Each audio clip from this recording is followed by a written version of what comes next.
Welcome to EHM's virtual sessions presented by Jaguar Land Rover Freeport. Jaguar Land Rover Freeport, 100% online sales and leasing with Jaguar or Land Rover Freeport FastPass. The easiest way to buy or lease your Jag or Rover, 100% online. Visit jaguarfreeport.com or landroverfreeport.com today. And also sponsored in part by Rosenberg & Gluck, lilawyer.com. Well, tonight we welcome Margaret Glaspy to our virtual studio. My name is Harry Waring. I have the honor of hosting tonight's virtual event. And one of the things that I really love about Margaret, as I've been kind of studying up for this interview, is that she describes herself not just as a musician or an artist, but a maker. Not only writing songs, but also baking sourdough bread during quarantine, or knitting sweaters, or creating art, and doing everything she does with a desire to be great at it, and always to keep learning. Her sophomore album, Devotion, came out this past spring, and congratulations, Margaret, and welcome to EHM's virtual sessions. There she is. Let's make sure we're unmuted. Hang on. Hi, everybody. Hey, Margaret. Thanks for doing this. We really appreciate it. Yeah, it's my pleasure. This is a lot of fun. We're going to actually play some songs and do some Q&A. So if you do have questions, feel free to send them in the chat to me during the session, and I'll call on you. Just make sure your mic is unmuted when you're ready to speak. And also, feel free to post and tag at WEHM Radio throughout the night on social media. I want to get to know Margaret a little bit before we play a song. Margaret, originally from Northern California, and really, from what I've read, grew up surrounded by music. And I want to make sure I say this right. You started as a Texas-style competitive fiddle player. Is that right? That's right, yeah. Well, now, how did you first get started in that? And then where did it lead? How old were you? And where did this go? How did you get involved in kind of singing and songwriting? I was in the third grade when I started to play the fiddle. So I was probably about 8 years old, maybe. And there was a program in our town, and I happened to then end up in a public school that had a fiddle program, which was pretty random, but also was very lucky. There was a total thriving community when I was in school there in Red Bluff, California. And so, yeah, I started to play the fiddle, and then it kind of progressed into me being a part of a lot of competitions. Texas-style fiddling is kind of oriented around competition. So that's the kind of performance style. It's very rarely just performed just to perform it, and it's more often competed, which is kind of bizarre. But I was a part of that, and that kind of brought me into meeting a lot of musicians. And probably at the time I was 16 or 17, I started to discover singing and songwriting more, and the rest was history. Very good. Well, I know you often went to school in Berklee College of Music in Boston for a semester, and you went off there. How old were you when you first started college? I was 18. Yeah, I moved from California to Boston. I lived in the suburbs while I was trying to go to school. I was in there for one semester, and I had some scholarship from an amazing foundation called Young Arts. And then after that, I was there for one semester. I ended up in this big house full of musicians that I lived in for a few years in Boston. And I still hung around campus constantly and had a bunch of friends there. I worked jobs and just wrote songs and played every week, basically, in Boston. And then I ended up moving to New York after 3 years in Boston. Did you know you wanted to make this your career, your job? How old were you when you that clicked in your head to say, I'm going to do this? I think I always knew that that was the way it was going to be. I didn't really question it. I think by the time that I had gotten into music school, I kind of knew that was going to be my path. So I think I knew when I was maybe 16 or 17, and that seemed like the sensible thing to do. It is our EHM virtual session with Margaret Glaspy, presented by Jaguar Land Rover Freeport. We're learning a little bit about Margaret's background. Why don't we start with a song right now? Congrats on the new record, of course. Your sophomore effort is out there. What song would you like to start off with? Yeah, I'll play the title track. This is called Devotion.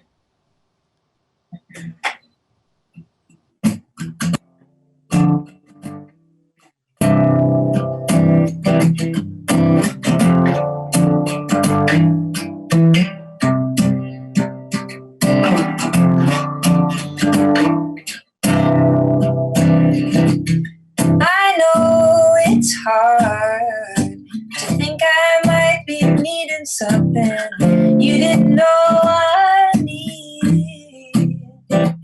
'Cause you put your guard up faster than Formula One. racing at full speed.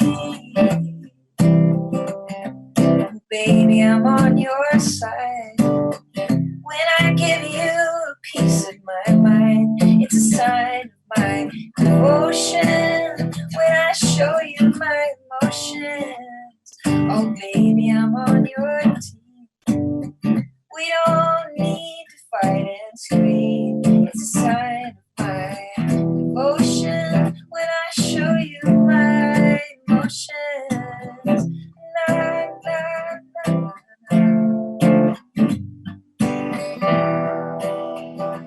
I try my best to get all the nonsense off my chest and wear my heart on my sleeve. But more and more, oh, I wonder what I'm trying for. When you find my heart hard to believe. Baby, I'm on your side. When I give you a piece of my mind, it's a sign of my devotion. When I show you my emotions, la, la, la, la.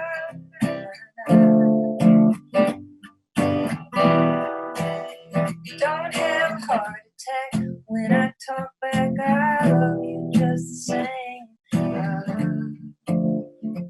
Don't let the world stop spinning when I won't take the blame. Don't have a heart attack when I talk back. I love you just the same. Oh, and don't let the world stop spinning when I won't take the blame. 'Cause baby, I'm on your side. When I give you a piece of my mind, it's a sign of my devotion. When I show you my emotions, oh baby, I'm on your team. We don't need to fight and scream. It's a sign of my devotion. When I show you my emotions, la, la, la, la.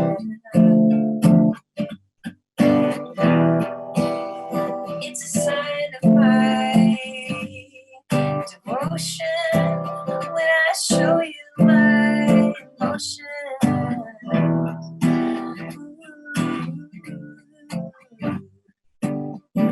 Na, na, na, na.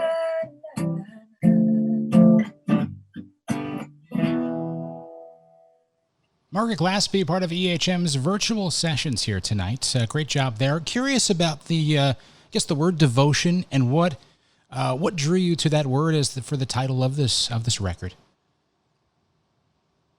Well, the song had been written, and I liked the song as kind of the leader of the pack. I think the actual word itself kind of, you described me earlier as a maker. I think I get kind of almost maybe a little obsessed with things. And a good way to say that is being devoted, I think. And so devotion felt fitting. I think I kind of love being around people that have a real sense of devotion to what they love and what they do. And I also think that it's something I crave maybe more in the day and age of, real instant gratification. I like to liken myself to things that have kind of long running devotion. And I like to engage with things like that, to learn something for a long time and get better at it slowly, or to love something or someone for a long time and get better at it slowly. I like devotion and being devoted and learning how to do it better. So I think that that's something I'm learning about and fascinated with, and I felt like a good leader for the record for sure. What is your process of songwriting like? You mentioned that you are kind of dedicated to the process. No matter what the project is, you enjoy the beginning, the middle, and the end, so to speak. How does it work with songwriting? Is it something you do on a whim? I'm curious, have you been writing a lot during quarantine as well? But what is your process for writing a song? Well, that it would take a second to talk about the process. If I could sum it up, I would say, I suppose for me, it's very it's based in improvisation these days. So that's just me really sitting with my guitar and making music and not being afraid of what happens in real time. So that for me looks like, you know, playing all the wrong things and singing all the wrong lyrics in real time, not trying to think about something and then sing it, but instead really do it in, yeah, just have presence in what I'm doing and not be afraid to kind of feel silly, I suppose. And so that's a really big part of my songwriting process, is just making in real time and being kind of fascinated with what I find, making those things, listening back to them, making more of it, listening back to them, these recordings that I make of myself. And then I start to kind of become a little more analytical about it and patch together what I think I'm trying to say and really reference my own personal experience to understand what I'm getting at.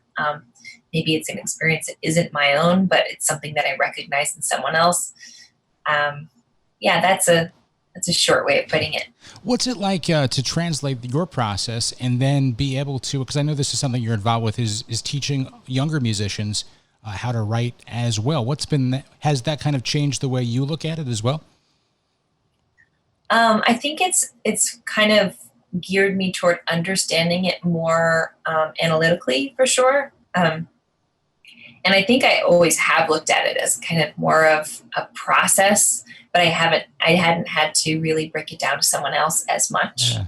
So once I started to do that more, it did reveal itself that I do have like a very kind of orderly thing I do when I write songs. Obviously it doesn't go the same all the time, but there is kind of a way that I show up to it on a daily basis. So part of it is that in teaching, other people how to write songs or encouraging someone else's process. And then another part of it is also really looking at yourself as kind of like a child in some ways, kind of being in touch with yourself and knowing that it's okay to, let the margins be really wide when you're making something and not be afraid of failure. I think as adults, we're really afraid to fail because we're just taught like we got to keep it together all the time and really, and I don't just work with, with teens and young adults, but I also work with adults and everybody, really spans the age range. And I find that that's the biggest thing that comes up is just, it's scary to feel like you don't know what's happening. And I think that in good songs, often you don't know yet, and you have to kind of be able to not know what everything is in order to kind of find out what the gold in something is. So it's a kind of a practice to understand how to love yourself no matter what and kind of dive deep and not mind that you might, sound silly or make a mistake or play the wrong chord. What was that, using that as your, I guess, the process behind creating your sophomore record, what was the difference between the first record and the second record? Was there more pressure for this record, or what was your mindset going into it? Because now I'd imagine for the first record, you had done those songs, you knew those songs for a long time, and now you're starting with kind of a completely clean slate. What was that like? It was fun. It was a challenge. It was interesting. I had been making music in a very similar way for a long time regarding like emotions and math, and I was on tour for a very long time. So I was really ready to shake it up and make music in a different way. So I knew that was going to be a part of it, and in making, and feeling that pressure of making a second record, it was real for a little while, and then it kind of went away. But once I was actually fascinated with the music I was making, that kind of dissolved. I think when I didn't know what I was doing or felt nervous about the music, it's because the music wasn't interesting enough, which happens so much when you're getting creative. You can kind of get lost in the weeds or start to think about public perception more than the music itself. And anytime I start to think about that, I know it's because I need to get deeper in the process. So I just leaned in and made music with people that I love and had a blast. Well, you're listening to EHM's Virtual Sessions with Margaret Glaspy. We're going to do another track from the new record with Margaret right now. Thanks for doing this tonight. We really appreciate it. Yeah, totally. This is a song off the new record. This is called Stay With Me. I've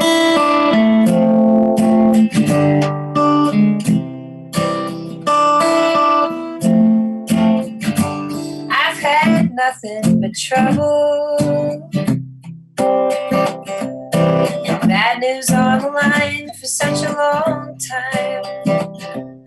The only break I get is laughing till my eyes are wet with you. Won't you stay with me? I'll be on my best behavior when it all shakes down. Who's the clown and who's the savior? Me, you, me, you, me, you. Oh, here I go again, thumbing through stacks of this and that, and everything I find reminds me of you. Won't you stay with me? I'll be on my best behavior when it all shakes down. Who's the clown and who's the savior? Me, you, me, you, me,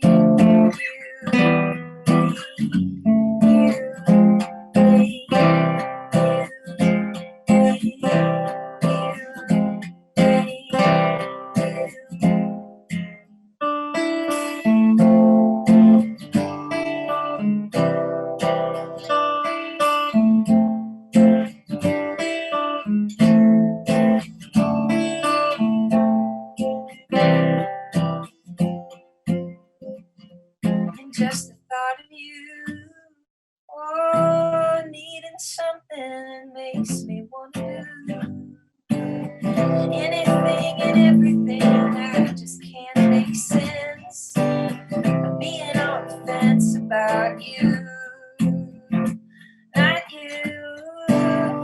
Won't you stay with me? I'll be on my best behavior when it all shakes down.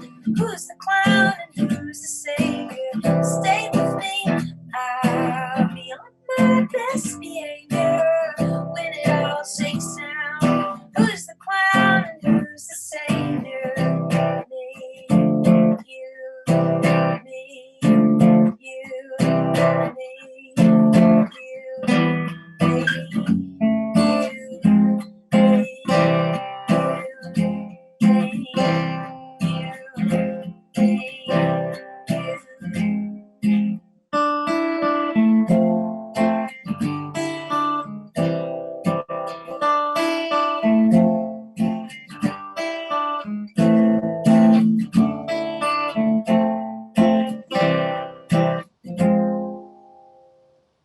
Very nice. Margaret Glaspy, part of EHM's virtual sessions, brought to you by Jaguar Land Rover Freeport tonight.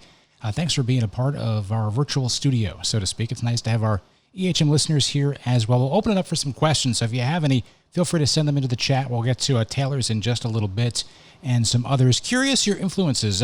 Clearly, you grew up in a musical family. You started with the fiddle. Not many people do that in competitive fiddling. But also, I guess I'm curious what music you grew up with, and when did you decide what kind of, I guess, direction to take with your music?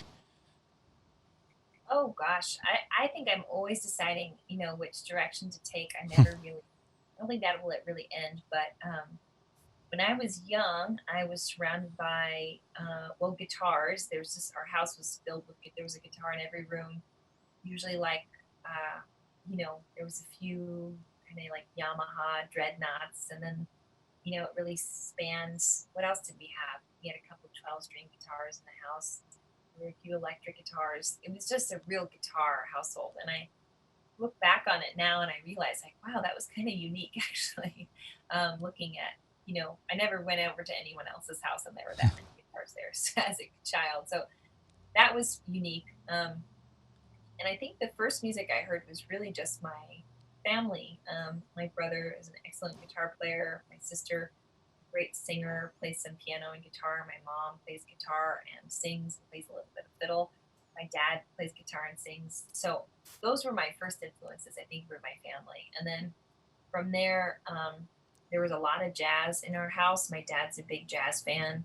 And my mom listened to kind of like a lot of the Laurel Canyon, greats. Um, a lot of, gosh, who else? My sister and brother were really into rock and roll, and very specific to that time. I just remember, like bands like Tool and Rancid and Nirvana and NoFX blaring out of their bedrooms. No Doubt, Beck, Wow. Lauryn Hill, Smashing Pumpkins, Rage Against the Machine. That was my siblings' music for sure. And then, yeah, I think I've always been really heavily influenced by a lot of different artists. Bjork, Lauryn Hill, Missy Elliott. When I was young, I was really influenced by Louis Armstrong and Ella Fitzgerald. I listened to those records a lot, and I have real memories of me pushing my ear against the speaker whenever Louis Armstrong would sing, and must have been 7 years old or something. It was some of my first memories of music, or just really trying to listen to him sing because it just felt like nothing I'd ever heard before. So those are, a few. There's so much music to talk about, but that was when I was young, for sure. I'm curious, you moved from California to Boston and did a semester at Berkeley there, but you stuck around and you really got involved in the Boston music scene, and it seems to be like kind of a theme over your career of kind of getting involved in the community of musicians, so to speak, with Boston and Brooklyn, and now, if I'm not mistaken, you moved down to Nashville, right? Yeah, totally. We're in Nashville right now. We just moved a couple of months ago, and we have no clue how long we'll be here for, but kind of for the year, and excited to be a part of this scene. And it's a little hard to be a part of the scene in a way because everyone's still keeping to themselves, as we should, but we can't wait to kind of interact more with the community here. Yeah, I've always been, I think I'm kind of deeply inward as a musician, where I really like to just make things on my own. But at the same time, I've really learned over time that it's a lot more fun to take those things that I make and play them with other musicians. And I think that's kind of the saving grace, and just not being a total hermit all the time.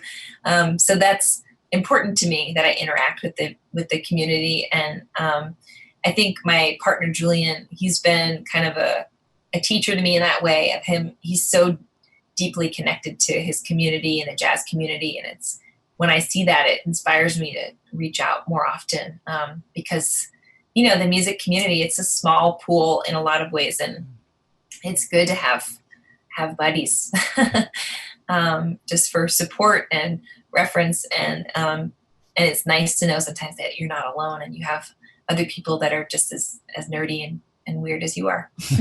You have such a thirst for knowledge. I'm curious, you recently have gone back to school, right? I did, yeah. What are you studying, if I can ask, and how is it going? I just finished my kind of preliminary courses for Harvard Extension School. So I just do all of my education. At some point I have to be on campus for that, but for now I'm able to just learn online, and that's just, it really varies, but for the most part I'm in classes just like we are right now, Zooming with my teacher, and I am wanting to write. I really want to learn how to write well, and so I'll be a writing major. I've never gotten my bachelor's degree before, so this is my first time really getting a college education. And thankfully, it's an amazing thing to be able to learn in the 21st century, because you can really get an amazing education online. And while I will have to be in Boston, for a couple of semesters to do my in-person credits, it's pretty miraculous, just being able to study at Harvard and do that, and from Nashville. It's amazing what you can do. We're doing this right now with the EHM listeners. Yeah, it's incredible. our virtual session here. Let's do another song, and then we're going to open it up to the listeners for questions in just a second. It is EHM Sessions, brought to you by Jaguar Land Rover Freeport, with Margaret Glaspy here, 92.9 and 96.9 EHM. I'll play a song. This is one from the record. It's called You Amaze Me. And it's almost feels like a little hidden track on the record. I like this song a lot.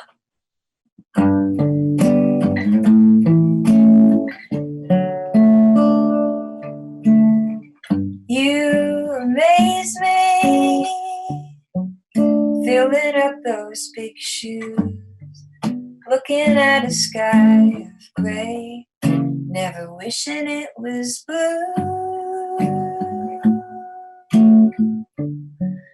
never wishing it was blue.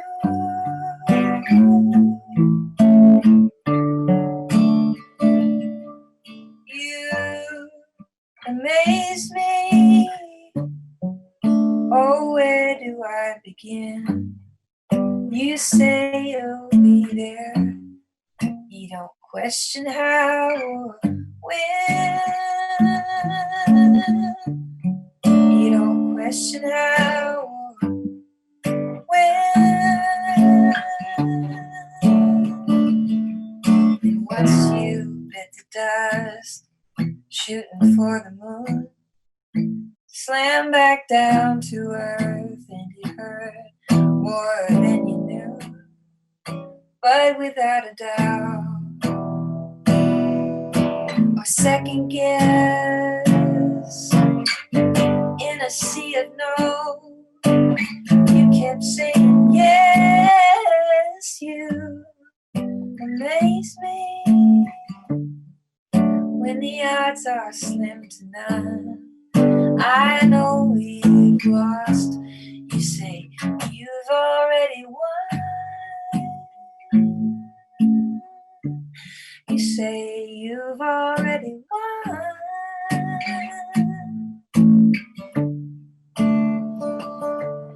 You amaze me. You amaze me.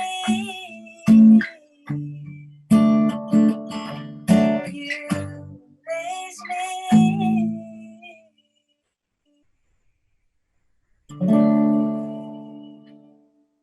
Margaret Glaspy live here in the EHM virtual studio for EHM's virtual sessions. Thank you so much for doing this tonight. We appreciate you spending some time with us for the great conversation as well. It's great getting to know you a little bit. I want to open this up to Taylor, who has a question. Let me make sure I do this properly here. Hang on. Let me say hi to Taylor. Taylor, are you there? I'm here. Very good. If you'd like to ask Margaret a question, feel free. How's it going, Margaret? Long Good, time. how are you? Long time to see you, my friend. Yeah, it's good to see you, man. Good to see you. So I actually asked two questions. I don't know if you're comfortable answering two. Okay, go ahead. Shoot. So the first thing I wanted to ask you is, out of all the songs that you produced for Devotion, was there any song that you felt like took a lot longer to write? Or actually, I'll pull up my questions. That way I'm actually quoting myself. Out of any of the songs on Devotion, which one was the most challenging to write or finish? And then my second one for you, because I know you're such a huge reader and you just have just this huge passion for knowledge, I also thought about asking you, who are your favorite writers/authors? Oh, amazing. Yeah. Okay, great. Good questions, Taylor. I think the first question, I suppose that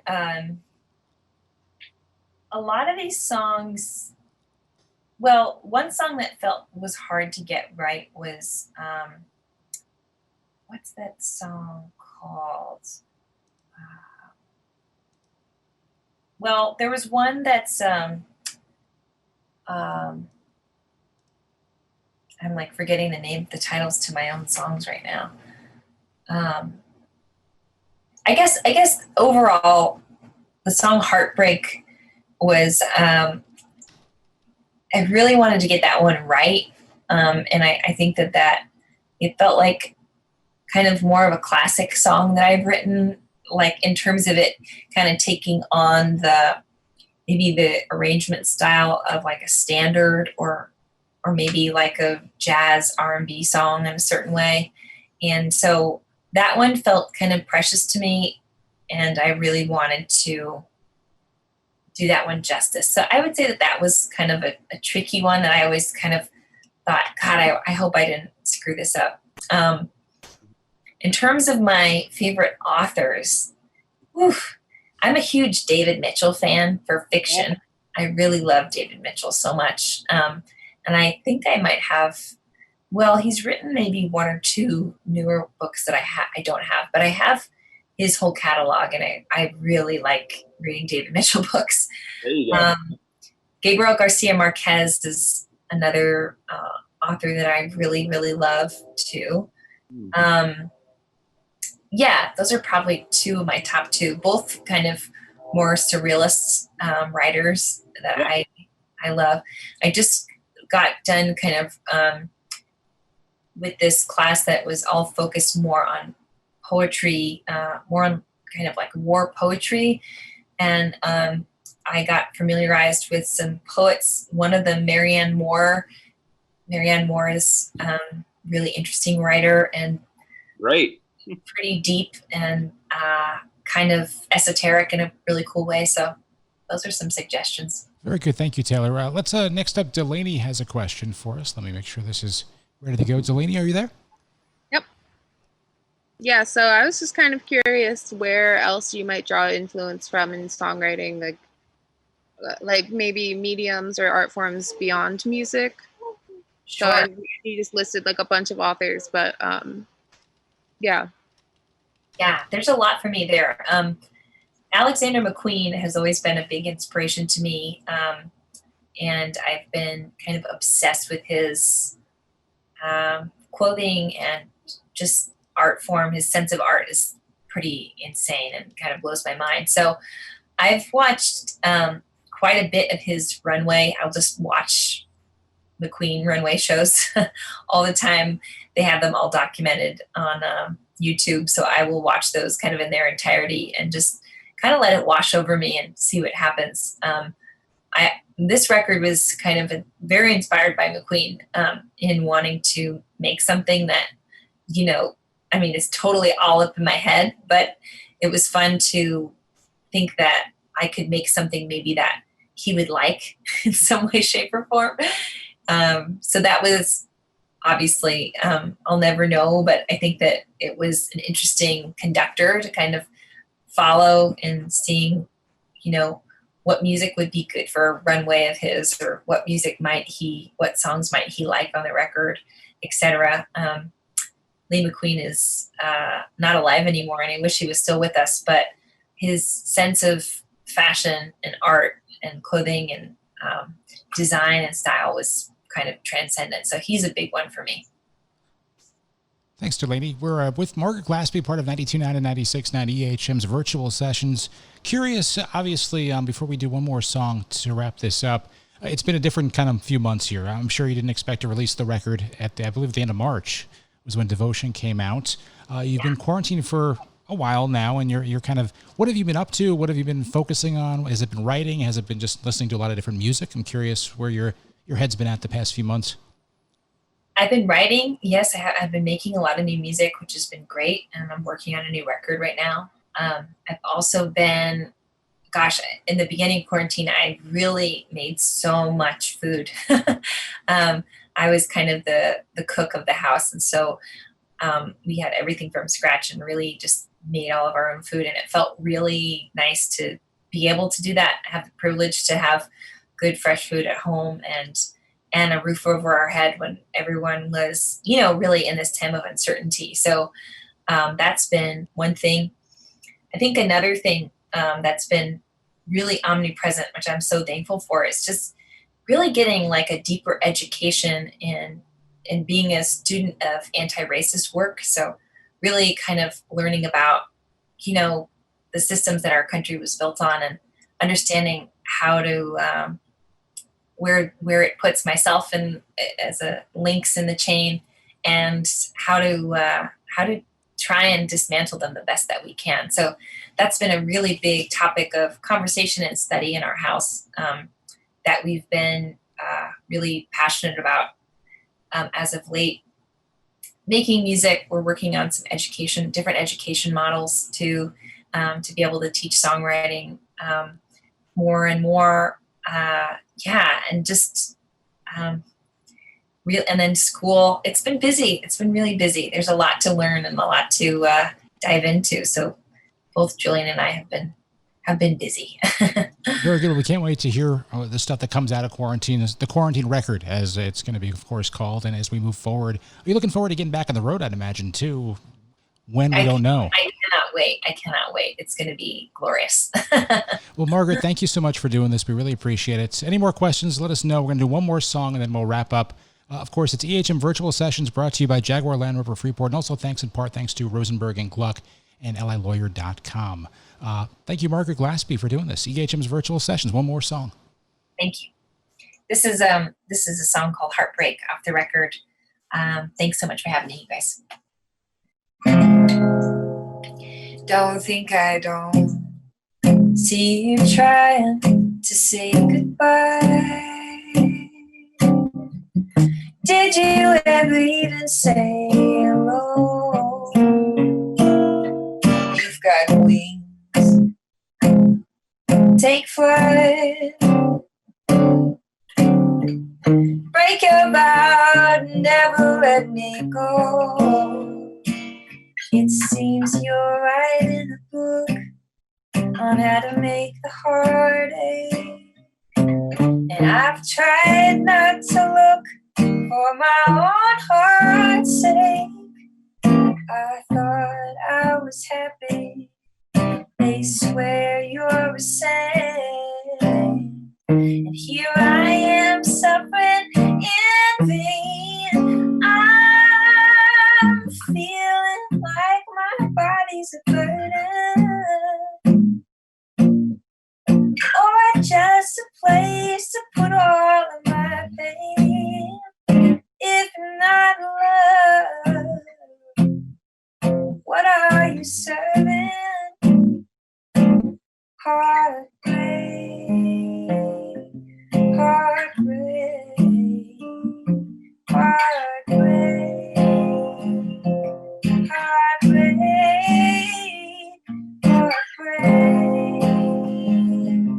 heartbreak,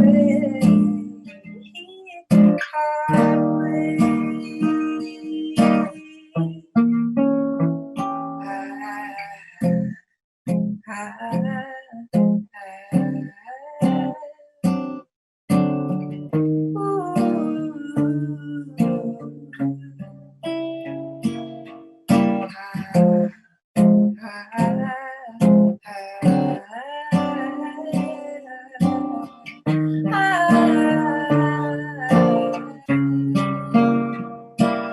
It seems you're writing a book on how to make the heartache, and I've tried not to look for my own heart's sake.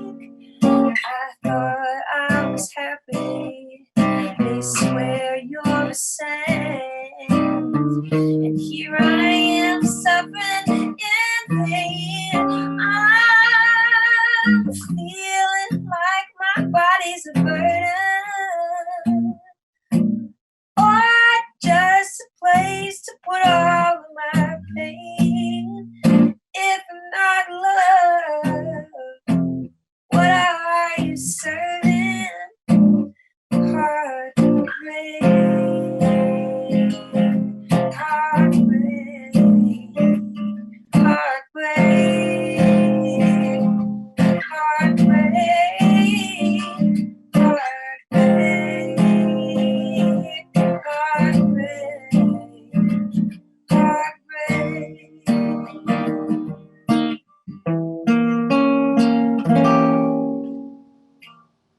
And I wonder, how did I slip under your spell? Bending over backward till I break. And we promised we'd always be honest and tell each other everything, give or take.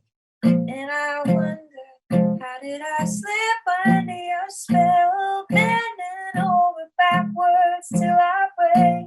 And we promised we'd always be honest and tell each other everything, give or take. Very nice. Margaret Glaspy, round of applause and emojis all over the screen here for our Zoom with our virtual session with Margaret Glaspy. I want to do one more question. Taylor actually has another one for Margaret. I just wanted to get you on quickly, Taylor. You haven't had enough of me, have you? Welcome back. 1 second. So for your songwriting students, Margaret, what do you tell them about getting themselves out of writer's block? Oh, writer's block. That's a good question. To me, writer's block is a symptom of voices of self-hate, basically, where when you are, and when I say voices of self-hate, what I mean is the voices that come into your head on a daily basis and say, that's a terrible idea. I can't believe that you could possibly think that you would write a song that had those lyrics and those chords, and why do you even try? And why are you even here doing this? Which I have yet to find a songwriter that has not been victim to these voices. So if anybody can write a song at any time, I can say the cat went to the store and the dog saw the cat and they had some fun. And that's a song. And the part that stops us from writing a song is just the judgment around it and the self-hate around whether it's good or not, or whether it's a genius idea or not. So the point that is made about writer's block for me is that it's really a practice in starting to speak to yourself on better terms and to be able to widen the margins when you're in your creative time, and to say that anything is possible. And any time that I triumph over these voices inside of my head, I always write really compelling, interesting songs. They're the ones that stick, actually, for me, much more than ones that I've just kind of, from the start, it was easy and flowed well. When I have these voices that come up in my head and say, just stop, quit while you're ahead, it's just terrible. And I am able to kind of override those voices and just continue to make, they always turn out great, and I care a lot more about those songs. So writer's block, to me, it's it might be a little bit of BS. Words to live by as we wrap up tonight. There you go. Margaret, thank you so much for your time. We really appreciate it. Devotion, the sophomore record, is out now. Check it out on all the platforms. And, of course, you can get that online and in the EHM New Music bin as well. Thank you so much. Thanks to everyone for coming. We really appreciate it. And Margaret Glaspy, round of applause once again for Margaret. Let me see if I can unmute this and get everyone cheering. There we go. Hey. There we go. It is EHM Sessions, virtual sessions, and it's thank you for being a part of it tonight. Presented by Jaguar Land Rover Freeport.